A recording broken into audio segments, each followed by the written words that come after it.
দিন তোমার ভালো কাটুক প্যান্থার। আরে দাঁড়াও দাঁড়াও দাঁড়াও, কোথায় যাচ্ছ তুমি? আমাকে একটা ইউটিউব ভিডিওর শুট করতে হবে। এই ইউটিউবটা আবার কে? আর শুট করবার কি দরকার যেখানে আমরা মুখোমুখি চ্যালেঞ্জ করতে যদি পারি? আমি কিছু না বলি তাহলে আমার ব্র্যান্ড নিউ শো সম্পর্কে সবাই জানবে কি করে? দেখো বন্ধু, আমরা যদি ভবিষ্যতে বড় সেলিব্রিটি হয়ে যাই তাহলে আমার পরিচিতি যেন হয় প্যান্থারের নতুন ম্যানেজার হিসেবে, আর এখানকার নতুন হেড হিসেবে আমাদের কিছু শর্ত আছে। প্রথমত, আমাদের নিজস্ব একটা ইউটিউব চ্যানেল চাই। ঠিক আছে, আমি ওটা দেখছি। যদি আমি ওটার নাম দিই beast animations, beast lab show এর জন্য ব্র্যান্ড নিউ চ্যানেল। দারুণ। এছাড়া প্যান্থার আর আমাকে যেন প্রতিটা শুটে মেকআপ দেওয়া হয়। ঠিক আছে, ভালো, চলে এসো। সকালবেলায় কাজ নাই বুঝলে এই দেখে সাবধানে।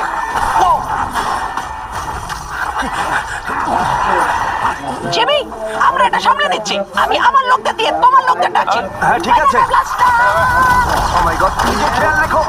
সব মৃত্যু ঠিক আছে।